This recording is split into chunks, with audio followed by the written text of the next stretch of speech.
সেখানে আছেন সহকর্মী আসিফ ইকবাল খান। এ নিয়ে জানতে যুক্ত হচ্ছি তার সঙ্গে। আসিফ, প্রধানমন্ত্রীর সঙ্গে বৈঠকে কারা উপস্থিত আছেন জানাবেন, আর আরেকটি বিষয় জানাবেন, এই বৈঠক ছাড়া আর কি কি কর্মসূচি রয়েছে তারেক রহমানের?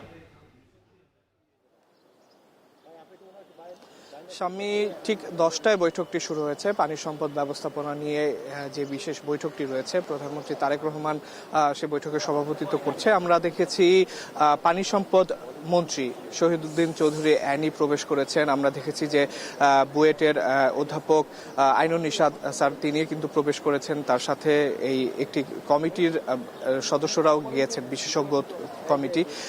মোটামুটি একটি অনেকক্ষণ ধরেই বৈঠকটি চলছে, প্রায় ঘণ্টাখানিকের উপরে হয়ে গেছে, কিন্তু এখনো বৈঠকটি শেষ হওয়ার পরে যে তারা বের হয়ে আসা বা আমাদের সাথে কথা বলার এরকম কিন্তু কিছু হয়নি। আমরা যত জানতে পেরেছি যে বর্তমান সরকারের নির্বাচনী প্রচারণার কিন্তু অন্যতম একটি ছিল পানি সম্পদের সুষ্ঠু ব্যবহার। এর মধ্যে আমরা দেখেছি যে খাল খনন কর্মসূচিও একটি অন্যতম গুরুত্বপূর্ণ কর্মসূচি ছিল, যেটি ইতিমধ্যেই শুরু হয়ে গেছে, সেই কর্মসূচি চলমান। এছাড়া আপনারা জানেন যে বাংলাদেশের একটি বিশাল সমুদ্র সীমা রয়েছে, বিশাল জলসীমা রয়েছে। এই জলসীমার অন্তর্ভুক্ত যেই পানি সম্পদগুলো রয়েছে, সেই পানি সম্পদগুলোকে আরো কিভাবে ভালোভাবে কাজে লাগানো যায়, কিভাবে এই সম্পদগুলোকে দেশের স্বার্থে ব্যবহার করা যায়, এই ব্যাপারগুলোই আজকে বৈঠকে আলোচনা হতে পারে বলে আমরা জানতে পেরেছি। এছাড়া যদি একটু জানিয়ে রাখি স্বামী, প্রধানমন্ত্রী তারেক রহমান কিন্তু নির্ধারিত সময়ে আজকে অফিসে উপস্থিত হয়েছেন সকালবেলা, এবং এসেই কিন্তু তিনি প্রথম যে বৈঠকটিতে বসছেন সেটি হলো পানি সম্পদ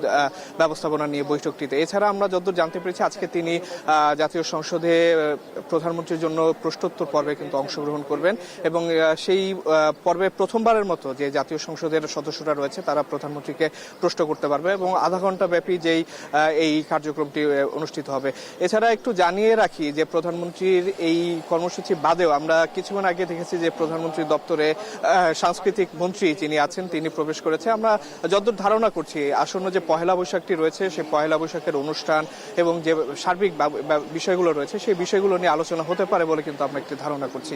তো এই ছিল আমার কাছে এখন পর্যন্ত সচিবালয় থেকে সর্বশেষ। সচিবালয় থেকে যুক্ত হয়েছিলেন আসিফ ইকবাল খান। দর্শক, আবারও হামির প্রকোপ প্রসঙ্গে জানবো। গাজীপুরে গত